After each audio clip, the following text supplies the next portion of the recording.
Bueno, doctor Rubén Feldman González, un saludo, gracias por aceptar esta entrevista. Y antes de comenzar esta entrevista me gustaría que hablara un poco sobre usted, ¿no? Su historia, de su origen, de dónde viene. Sí, gracias Luis. ¿Qué te diré de mí?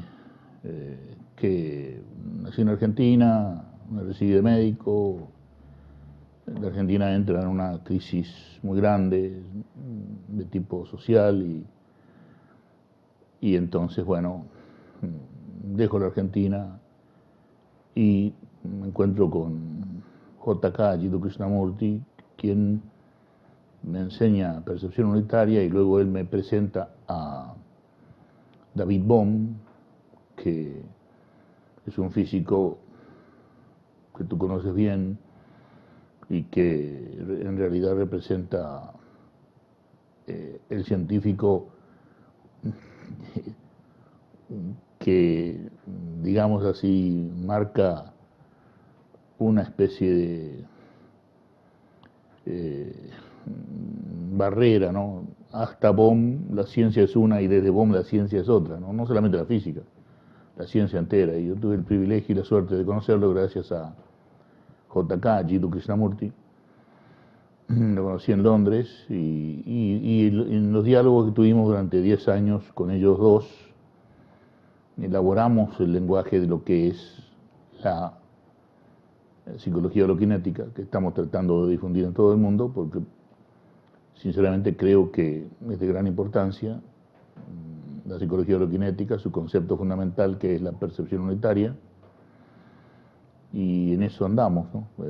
Como tú sabes bien, porque tú también colaboras de manera intensa en esto, y me alegra que podamos hacer un diálogo, una entrevista por lo menos, para que se conozca, ¿no? Que se conozca la percepción unitaria, ¿no? Bueno, entonces te llamaré Rubén. Eh, Claro. Pues Rubén, ya ahora que tocas a David Bohm, me gustaría que comentaras un poco sobre por qué llamarle a la psicología que iniciaste junto con Bohm y después de tu contacto con Krishnamurti, Jiddu Krishnamurti, por qué decidiste llamarle psicología holoquinética.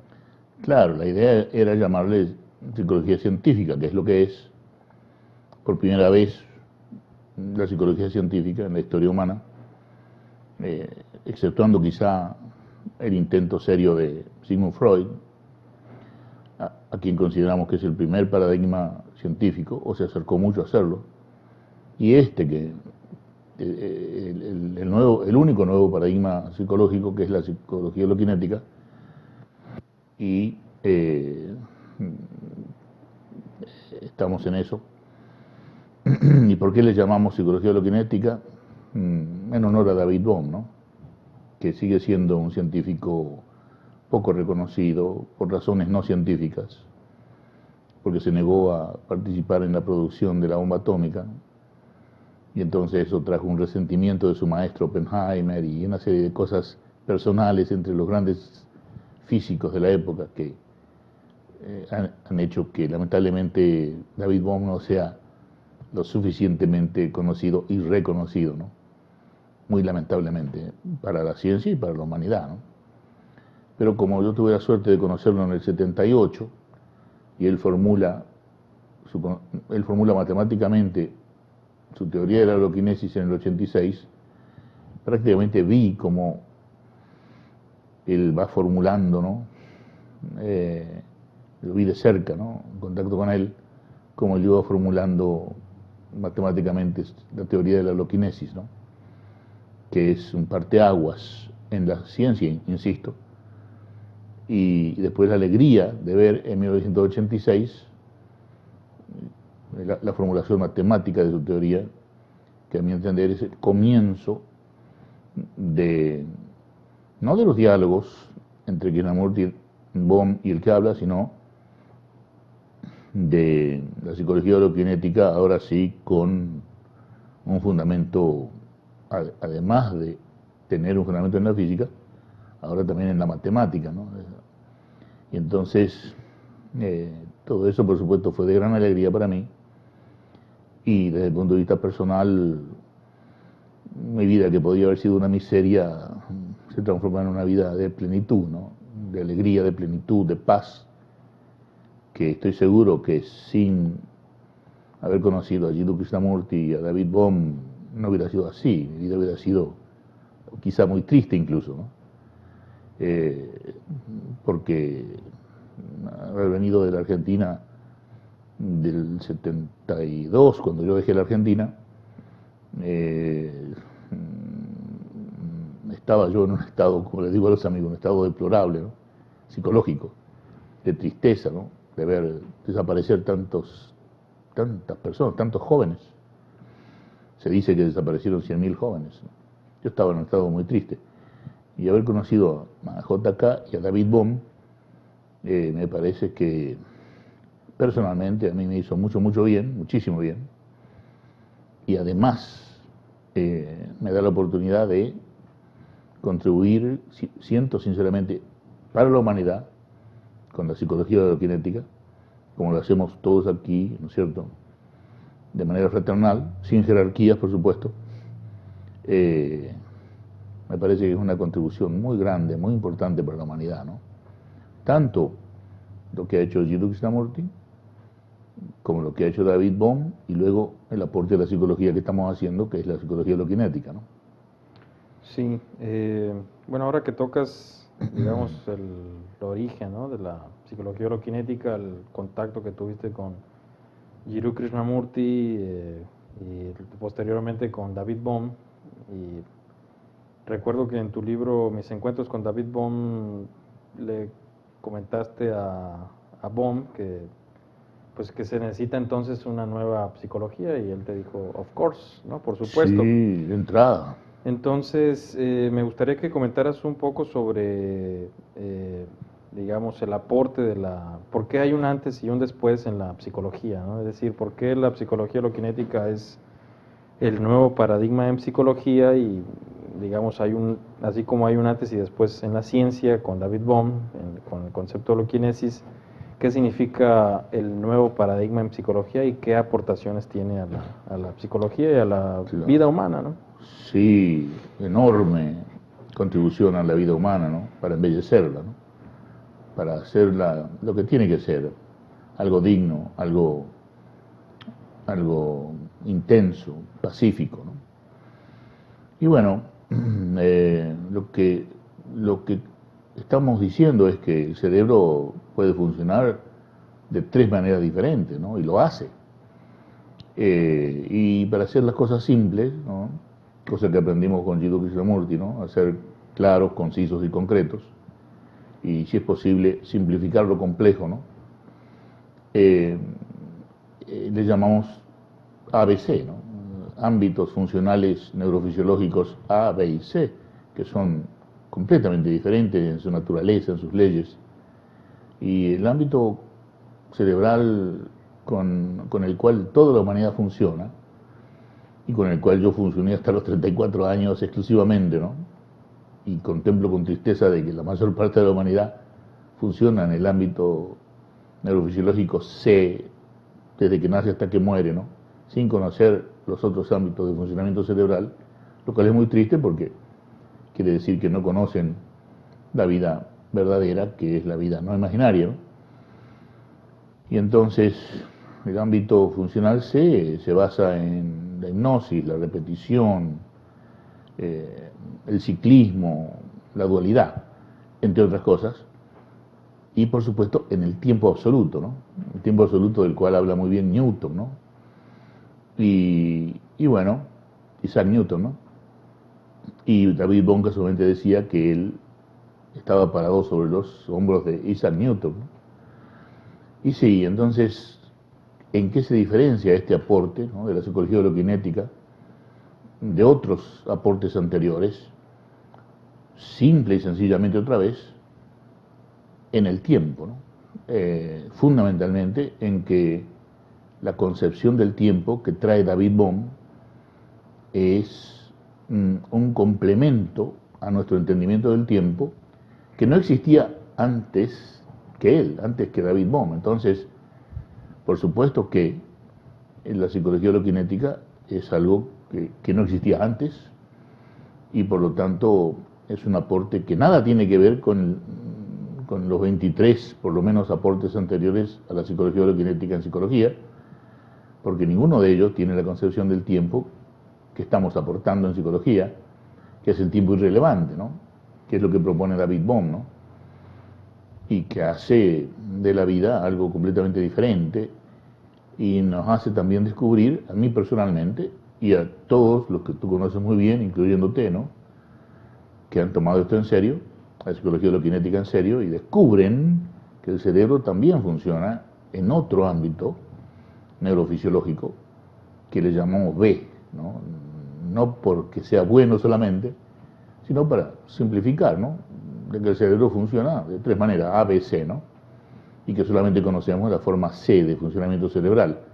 Bueno, con David Bohm y con la psicología holokinética descubrimos, después de 10 años de diálogo para pulir el lenguaje con JK y con David Bohm, descubrimos vivencialmente, en nuestra carne y hueso, que es posible funcionar en el tiempo irrelevante, ¿no?, que es el ámbito neurofisiológico B, también le llamamos percepción unitaria.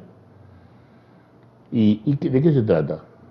De la vida no imaginaria, que se le puede llamar por esa razón vida verdadera, vida en la cual no es que no exista la hipnosis, sino que la hipnosis que es el pensamiento, ¿no?, sino que se puede ver la hipnosis con mayor claridad, la hipnosis en la cual estamos todos sumergidos, y al ver la hipnosis en percepción unitaria es más fácil no desprenderse de la hipnosis, pero digamos vivir sin ser tan influidos por ella, ¿no? Y ver también lo que es vivir en el tiempo irrelevante, que es un éxtasis casi constante, vivir en paz, vivir con inmensa energía, con gran regeneración, ¿no?, incluso física. Yo me curé de la artritis y otros se han curado de otras cosas, tomando en serio la percepción unitaria, es decir, la psicología holokinética. Y bueno, entonces creo por todo esto que estamos haciendo un aporte realmente importantísimo para todos nosotros que nos hemos beneficiado, incluyéndote, ¿no es cierto?, e incluyéndome, sino también para toda la humanidad, ¿no? Sí, ahora que mencionas los ámbitos mentales, que es, digamos, una forma muy clara y profunda de hablar pues, de la mente, ¿no? Incluso en tu obra introduces una nueva definición de mente que no es solamente el resultado de la interacción entre el observador y su medio, sino también el reflejo de la organización básica del universo, es decir, el contacto perceptual con la holoquinesis. Pero poniéndome en los zapatos de un posible espectador de este encuentro que tenemos aquí entre amigos, una vez escuché que en un taller que diste, mencionaste que hablaste con chicos de secundaria, ¿no?, adolescentes, y viendo la dificultad de estos adolescentes en entender los ámbitos mentales, utilizaste una metáfora que me parece muy ilustrativa, que es la metáfora de la casa-mente. Me gustaría que comentaras un poco al respecto. Sí, en la Argentina se dice contestar como gato panza arriba, o sea, como uno puede.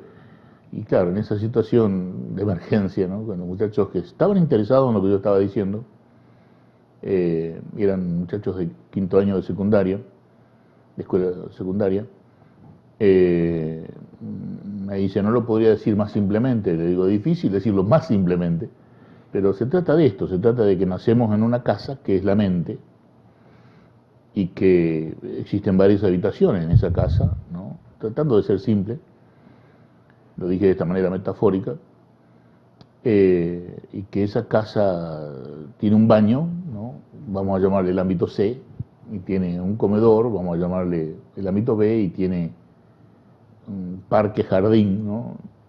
Que es otro ámbito de la mente.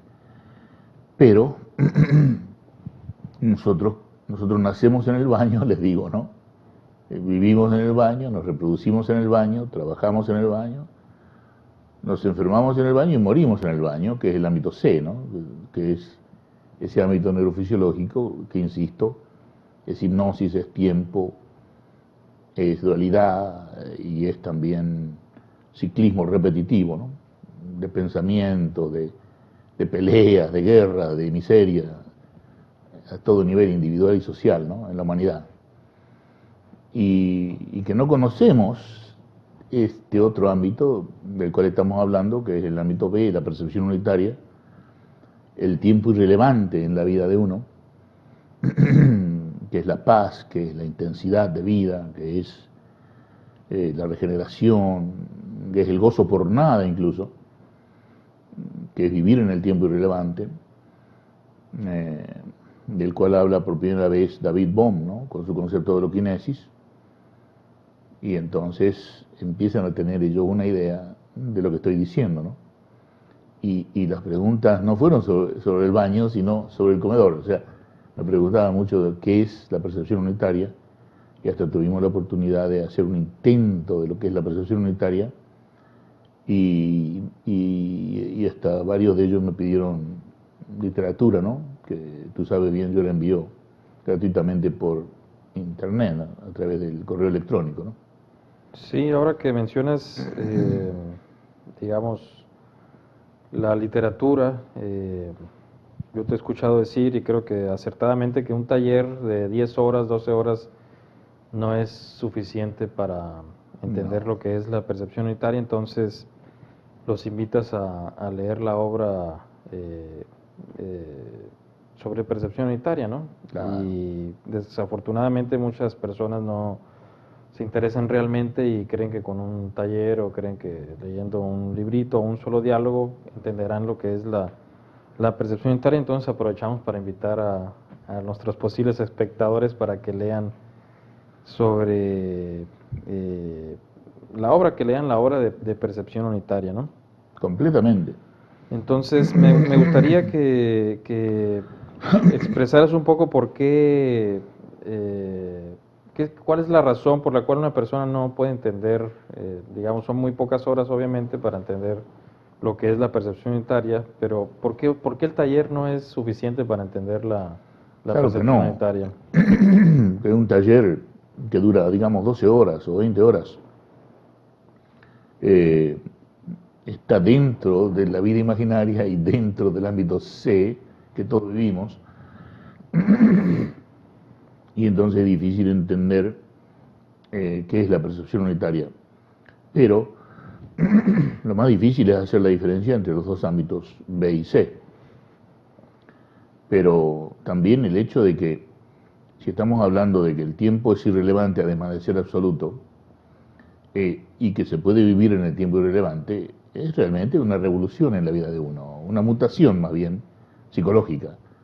Y entonces, ¿qué ocurre? Es difícil entenderla. Y por otra parte, esto tiene repercusiones en todas las actividades humanas, ¿no? La psicología holoquinética, la percepción unitaria como forma de vida, como hecho funcional del cerebro, hace que veamos todas las actividades humanas de una manera nueva. Entonces, en la obra escrita lo hemos visto, a este hecho neurofisiológico, que es la percepción unitaria, desde todos los puntos de vista posibles, ¿no? Desde incluso la religión y la exégesis y la hermenéutica y la física y la química y las matemáticas y la psicología, ¿no? Etcétera, desde la sociología, la historia, lo que se llama política y que se ha desvirtuado tanto, desde todos los puntos de vista se puede ver a la percepción unitaria de distintas maneras, ¿no? Y hasta con distintos lenguajes adecuados a cada una de las disciplinas que tienen su propio lenguaje. Entonces, por eso yo digo, si quieren entender bien lo que es la percepción unitaria, tienen que leer todos los libros, ¿no? Porque en cada libro se aborda el mismo tema desde perspectivas diferentes, ¿no? Desde las distintas actividades humanas. Por eso insisto, a veces de manera que puede parecer arrogante, porque uno es el autor de esto, y el primer autor, entonces suena arrogante que me dicen, ¿y qué bibliografía tiene? Bueno, lo que ha escrito, porque claro, es la primera vez que se escribe sobre esto, tú has escrito también, y por supuesto que también recomiendo tus libros, pero digo que se tiene que leer todos esos libros porque no hay otros, ¿no? Entonces corremos el riesgo de, si decimos esto, de parecer arrogantes, yo espero que no se nos vea de esa manera, sino que se nos vea como lo que somos, ¿no? Pioneros, en el buen sentido de hemos comenzado algo nuevo y algo que es necesario comenzar, porque no es un capricho, es la respuesta desde la psicología eh, a esa gran revolución epistemológica y física que ha traído David Bohm, ¿no? Con su concepto de holoquinesis a la humanidad, ¿no? No es un capricho, ¿no? Espero que esto se comprenda, ¿no? Y que la gente lo tome en serio y lea la obra, por supuesto que sí, ¿no? Bueno, Rubén, cuando comenzamos a conversar, ¿no? Que mencionaste que la percepción unitaria es la salida de la hipnosis individual y colectiva, me gustaría que abundaras un poco al respecto, ¿no? Es decir, si, digamos, existe un salto como existe entre el ámbito C al ámbito B, un salto que no es temporal, es un salto que yo creo que podríamos llamar un salto holoquinético o el salto holoquinético, que no es temporal, no es cambiar de partido político, no es cambiar de religión, no es cambiar incluso de posición, etcétera. Ese salto parece implicar eh, la salida de la hipnosis individual y colectiva y me gustaría que te explayaras un poco al respecto. Sí, cada día más me sobrecoge la comprensión cada vez más profunda de que acabo de finalizar incluso un libro con el título La salida de la hipnosis mutua y colectiva, porque estoy abrumado con la influencia que tiene la hipnosis en nuestra vida, ¿no? Y en la vida de todos nosotros, incluyéndome. La hipnosis, que es el pensamiento mismo, el pensamiento es una forma de hipnosis, y no lo digo yo, lo dice Bernheim, que era un colega y amigo de Sigmund Freud, y él puntualizó muy bien científicamente por qué el pensamiento es hipnosis, y también tenemos otras formas de hipnosis o influencia o condicionamiento muy poderosos, como los genes, ¿no? Como no solamente el condicionamiento epigenético después del nacimiento, sino antes del nacimiento, toda clase de influencias que hacen nuestra vida, ¿no? Conocida en el ámbito C, ¿no? Que es la vida repetitiva, cíclica, dual que hacemos, ¿no? Y que está, yo creo, centrada en el esfuerzo, ¿no? Es una vida de esfuerzo, porque vamos a la escuela a que se nos den problemas, ¿no? Y esforzadamente resolverlos, ¿no? Y bueno, y desde la escuela en adelante todo puede ser un esfuerzo si no se vive en percepción unitaria en el tiempo irrelevante, ¿no? El esfuerzo de conseguir novia, el esfuerzo de conseguir trabajo, el esfuerzo de ir para acá y para allá, ¿no? De levantarse a la mañana a veces, muchos pacientes que me dicen, levantarme para ir a trabajar es un esfuerzo, ¿no? Y todo parece que fuera un esfuerzo en la vida humana, y hasta se nos dice que hay que esforzarnos para esto y esforzarnos para lo otro, cuando en realidad no es verdad, ¿no? La vida se puede vivir de una manera sumamente liviana, ¿no? Sin esfuerzo, con inteligencia, con compasión, con mucho menos conflicto que el que vivimos, que es la percepción unitaria precisamente, ¿no? Esa vida sin conflicto, sin esfuerzo, es la percepción unitaria, ¿no? En el tiempo irrelevante, ¿no? En la paz, en, en el amor, sin duda, que es también el contento por nada, ¿no? Una vida sin esfuerzo. Creo que si queremos simplificar todo esto, se podría simplificar así, ¿no? Vivir sin tanto esfuerzo, ¿no? Sí, poniéndome los zapatos de una persona, digamos, común y corriente, por decirlo así, cuando se hace una publicidad para invitar al taller, generalmente dice la salida de la hipnosis individual y colectiva, y ha habido gente que pregunta, ¿cuál hipnosis? Entonces, ¿qué le responderías a esa pregunta, aparte de invitarle al taller, ¿no? Para que sepa de qué estás hablando. Y bueno, habría que preguntárselo a los niños, ¿cierto? Que son nuestros grandes maestros. Preguntarle a un niño de 10 años, ¿no?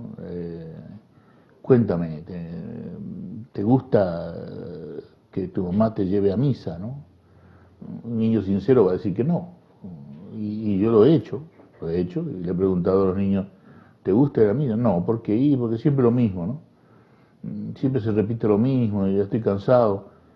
Bueno, y te gusta que tu papá hable de su ideología política, porque tu papá es del partido tal y tal. No, siempre lo mismo, yo estoy aburrido. Y el niño te va a decir la verdad.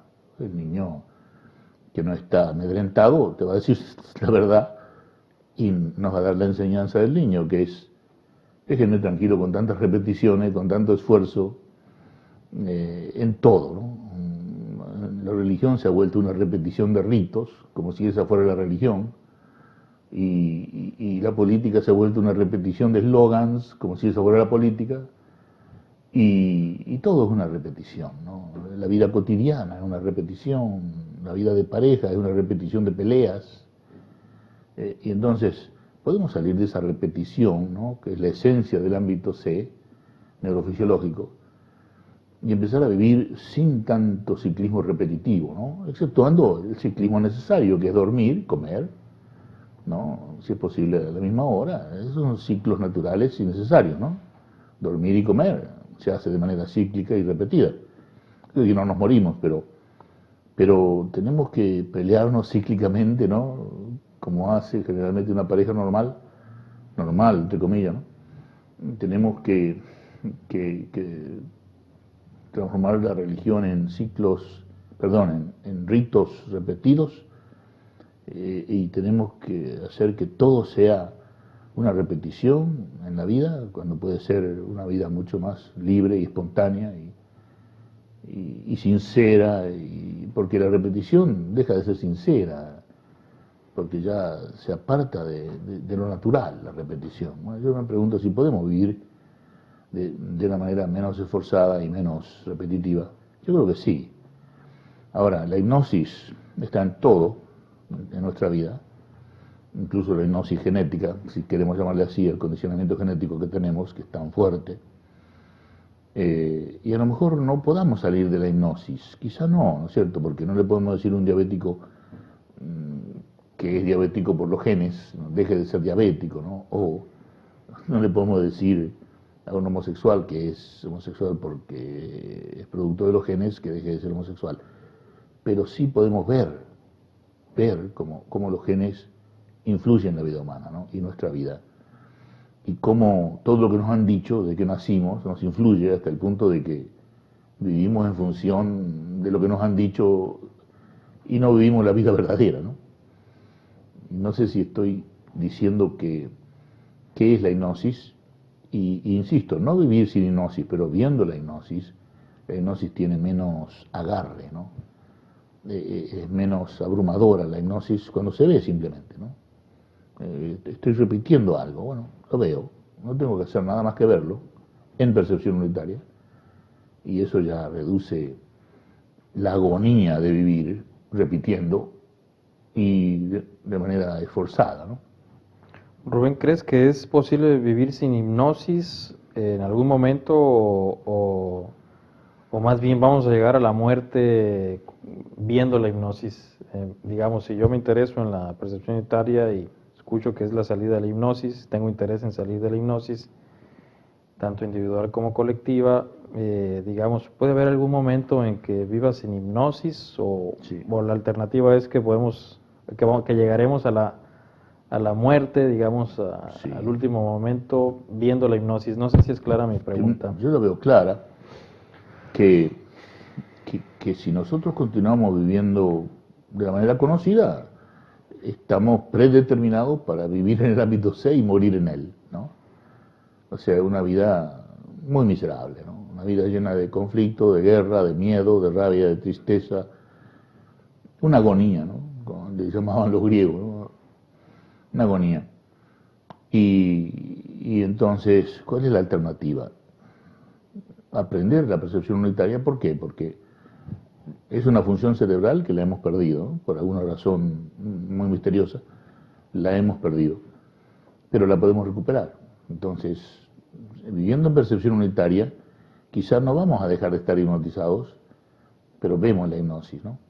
Entonces, lo que yo me he dado cuenta en mi propia vida es que cuando veo la hipnosis, ¿no?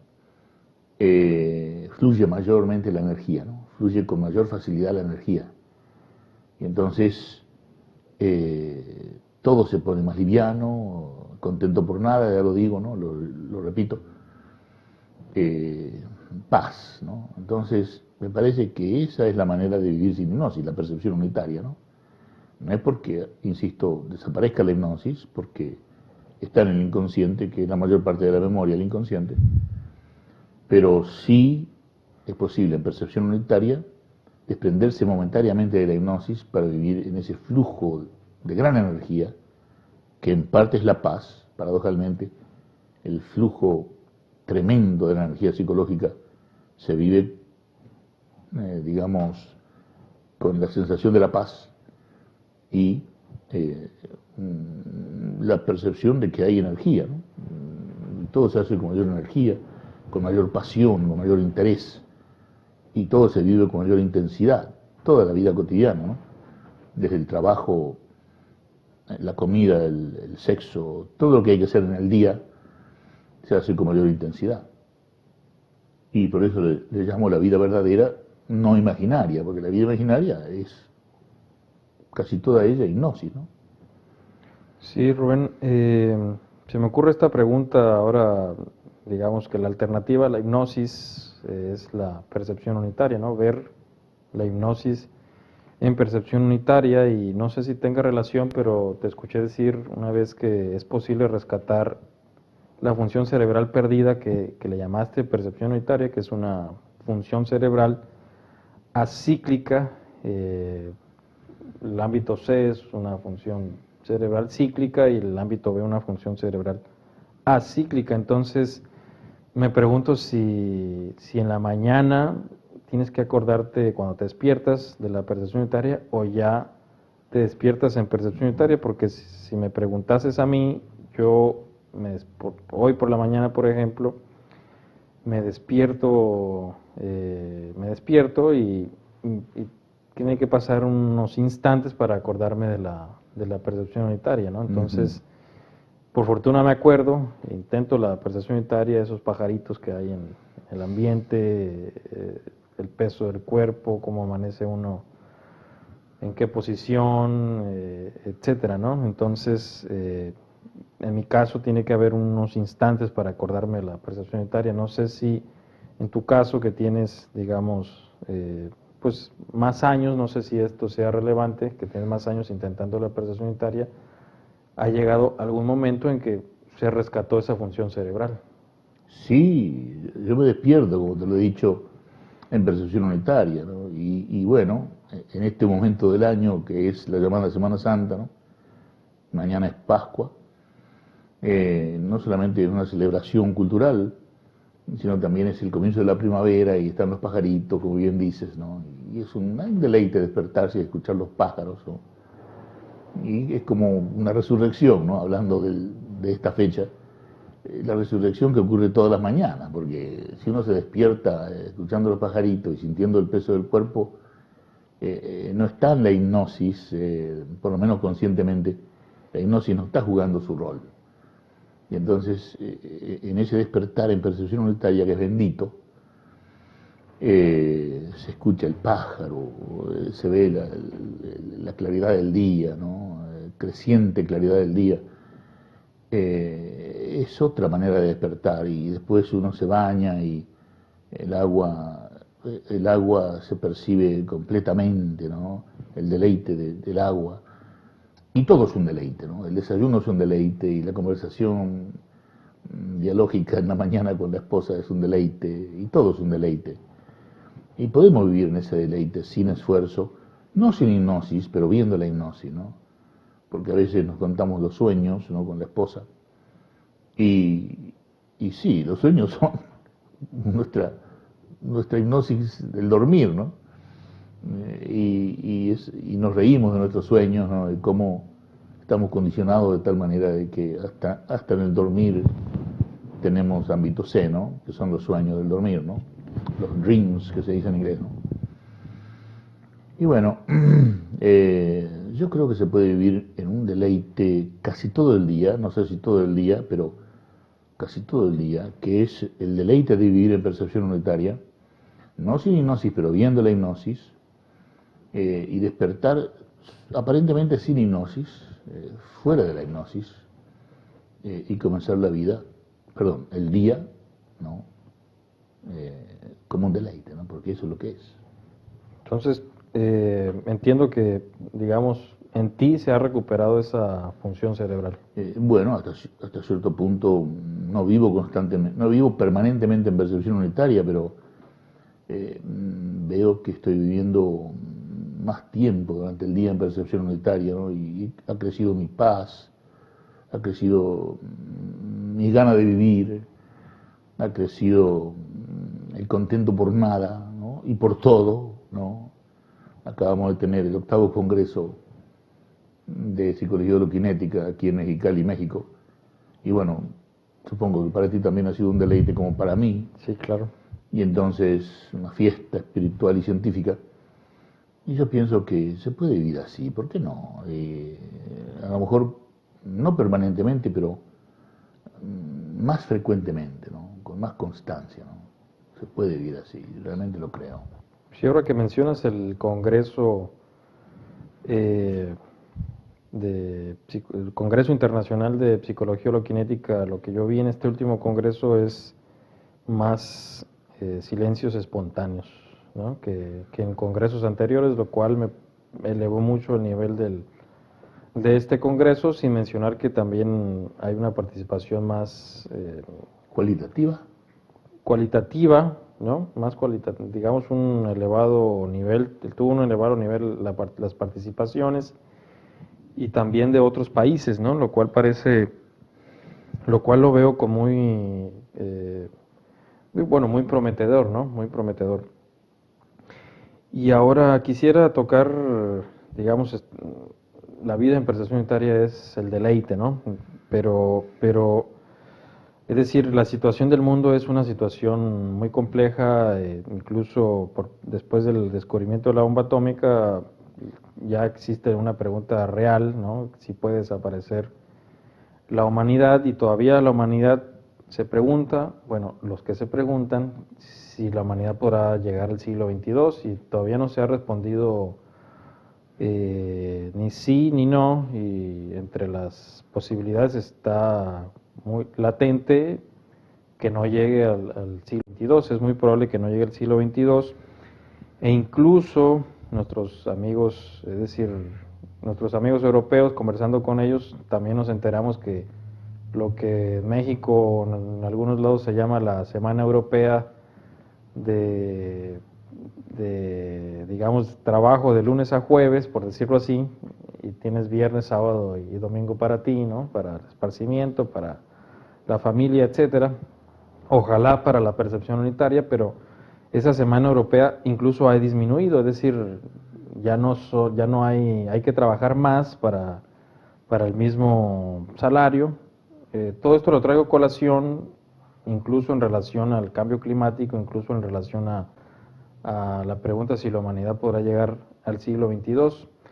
Entonces, incluso tú has escrito novelas psicohistóricas en relación, por ejemplo, a la esclavitud. Eso es a lo que yo quería llegar. Por eso mencioné el fin de la llamada Semana Europea de menos horas de trabajo, y ahora son más horas de trabajo.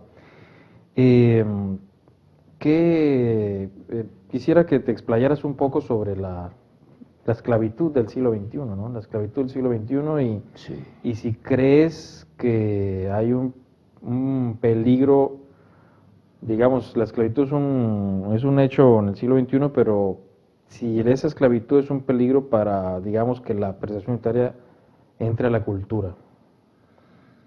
Bueno, es cierto de que el siglo XXI comenzó de una manera bastante inesperada, ¿no? Para todos aquellos que esperábamos que el siglo XXI fuera otro siglo, ¿no? Que no fuera como el siglo XX, ¿no? El siglo de las guerras y de la miseria creciente, etcétera. Pero parece que no da muestras de ser diferente el siglo XXI.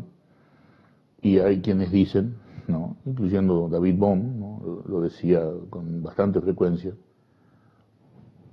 tal como lo decía la Academia Americana de Ciencias, de que la humanidad estaba frente a su posible desaparición si seguimos viviendo de esta manera, en varios escenarios, posiblemente atómico, posiblemente epidémico. La humanidad podría desaparecer en un escenario ecológico, ¿no? De sobrecalentamiento global y una súbita glaciación nueva, etcétera. En varios escenarios podría desaparecer la humanidad, pero también hay un peligro, aun cuando la humanidad sobreviviera al siglo XXI y XXII, como yo espero sinceramente, eh, también tendría que ser motivo de estudio, ¿no es cierto?, para nosotros, ¿no? ¿Qué clase de vida vamos a tener, ¿no? Si la humanidad va a sobrevivir, ¿va a ser una vida de esclavitud, ¿no? O va a ser una vida del deleite de la percepción unitaria, ¿no? ¿Qué clase de vida vamos a vivir, ¿no? Una vida de esfuerzo creciente, ¿no? O una vida de percepción unitaria, ¿no? De gozo por nada, de recobrar la amistad, la comunión, el amor, la paz, no solamente la paz individual, que es la base de todas las paz, de toda la paz que puede haber en el mundo, sino también la paz entre las naciones, que bien podrían desaparecer y que todos pudiéramos llamarnos seres humanos, ¿no? Y no solamente árabes y judíos, irlandeses del norte y del sur, o Dios sabe cuántas otras divisiones inventamos los seres humanos para hacernos daños unos a otros, ¿no? Yo creo que sin percepción unitaria, el ser humano ha demostrado en 5.000 años de historia escrita que puede ser el peor enemigo del ser humano, ¿no? No necesitamos epidemias o glaciaciones, ¿no? Somos nuestros propios enemigos los seres humanos, ¿no? Ahí tenemos la guerra del siglo XX, sin ir más lejos, y las guerras desde Akkad y Persia, 5.000 años atrás, que han sido la constante de la humanidad, ¿no? Guerra, miseria, miseria, guerra, guerra, miseria, y parece que no quisiéramos salir de eso, ¿no?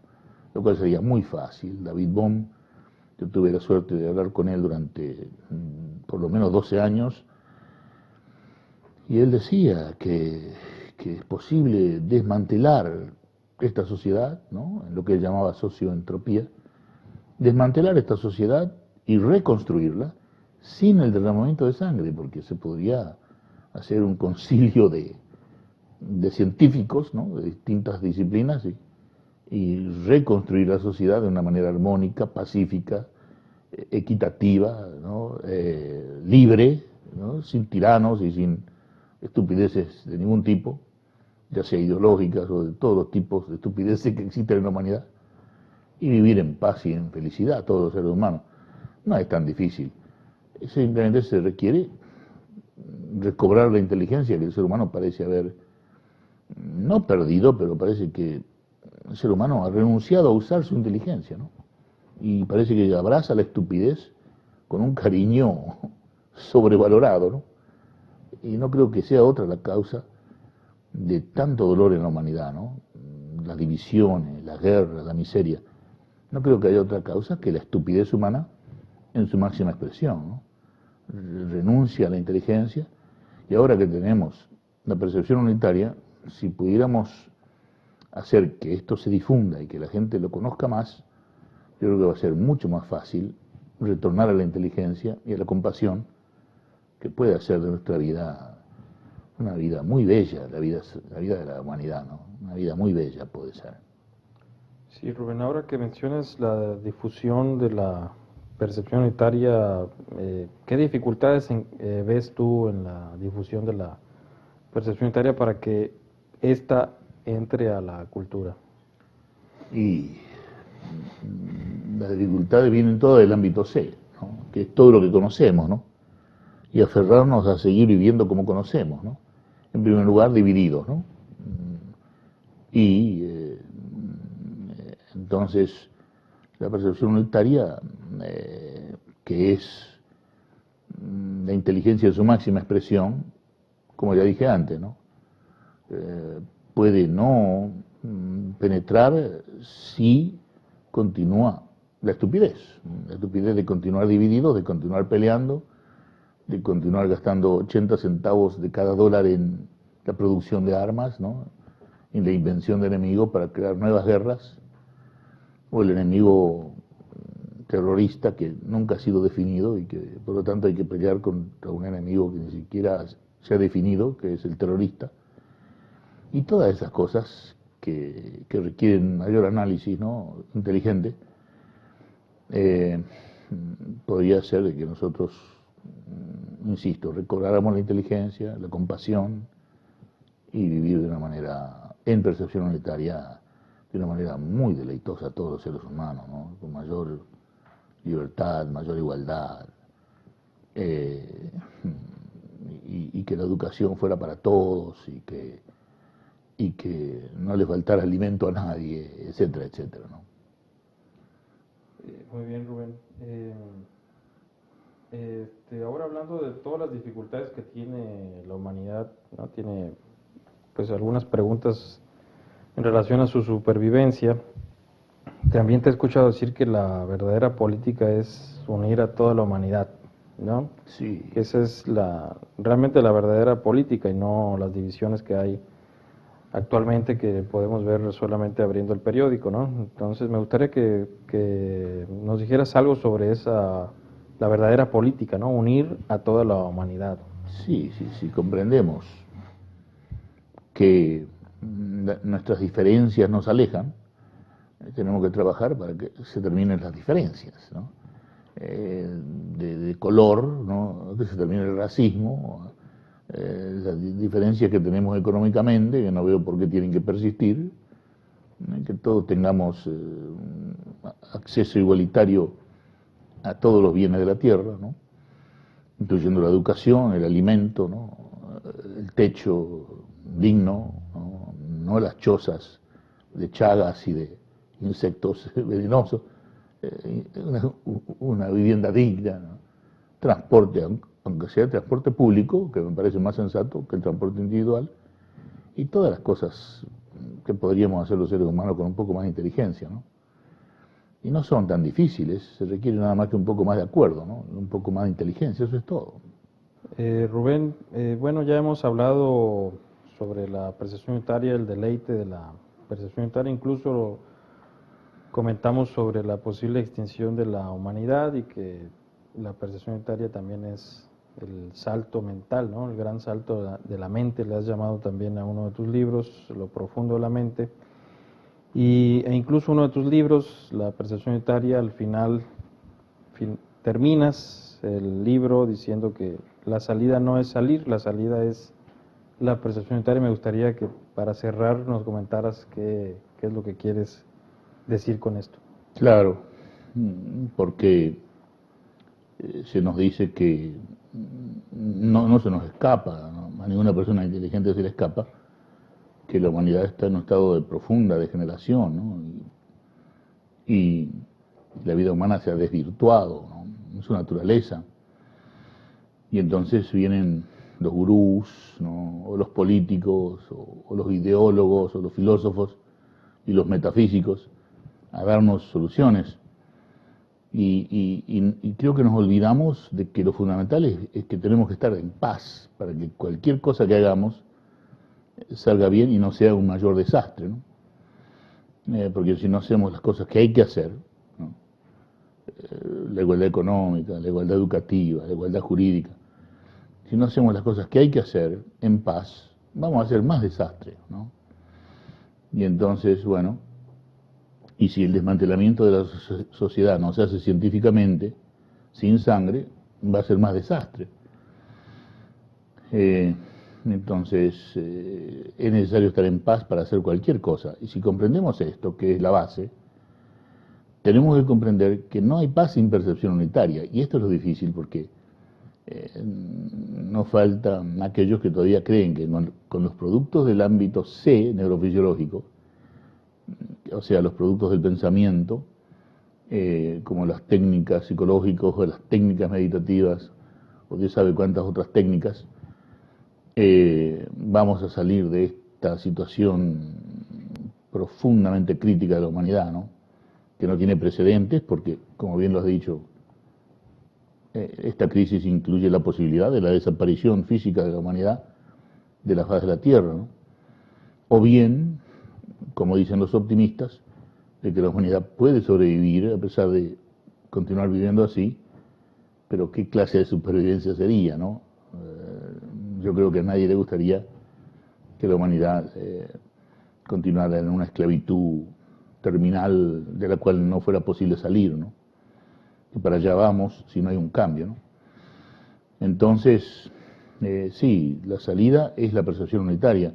Tenemos que comprender de que esto no es un capricho, lo que estoy diciendo no es un capricho, de que para que haya paz tiene que haber percepción unitaria y para que haya alguna solución a los innumerables problemas crecientes de la humanidad, tienen que abordarse estos problemas de manera unitaria también, es decir, no podemos hacerlo para los franceses solamente, o para los italianos solamente, o para los árabes solamente, no, tiene que ser para toda la humanidad la solución, ¿no? Y no creo que pueda ocurrir fuera de la percepción unitaria, ¿no?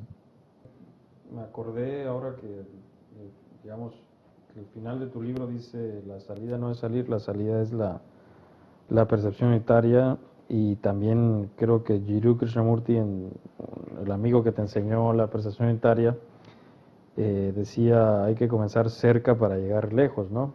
Y otra cosa que yo te he escuchado decir a ti es que digamos, la solución no está allá afuera, ¿no? Sino que está aquí. Entonces, para cerrar, y si quieres agregar algo más también, quisiera que abundaras un poco más sobre qué significa que la salida no está allá afuera, ¿no? Sino que está aquí, ¿no? Claro, no está en la ideología, ¿no?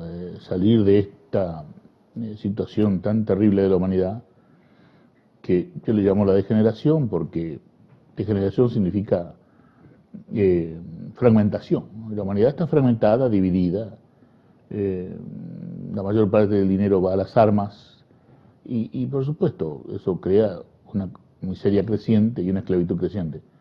Salir de esta situación, de toda la humanidad, que no es de México, ni de Argentina, ni de Estados Unidos solamente, es una situación crítica de toda la humanidad, es posible en percepción unitaria. ¿Qué quiere decir empezar aquí, no?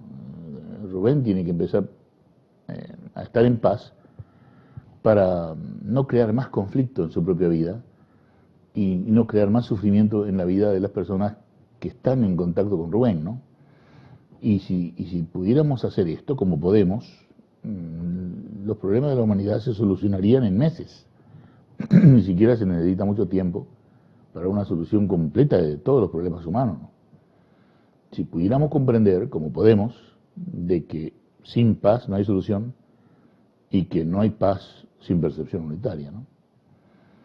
Bueno, pues Rubén, solo me resta agradecerte este encuentro, siempre tan amenos, tan interesantes, y ojalá que alguno de nuestros espectadores se interese en comprender lo que es y lo que no es la percepción unitaria. Muchas gracias, Rubén. No, gracias a ti, yo también lo espero.